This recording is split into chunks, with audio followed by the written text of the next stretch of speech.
तर काय म्हणता मित्रमंडळी, जय भीम नमो बुद्ध आहे. तुम्हाला तर माहीतच आहे की आपण 3 महिन्यापर्यंत ग्रंथपठणाचे ब्लॉग टाकणार आहे. तर आपल्या ग्रंथपठणाच्या ब्लॉगचा दिवस आहे 56वा.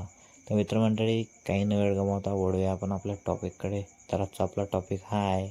आणि पोट्टपार या ब्राह्मणाबरोबर झालेल्या संवादात आढळतात. एकदा तथागत भगवान बुद्ध मल्लांच्या अनुपीय या नगरात राहत होते.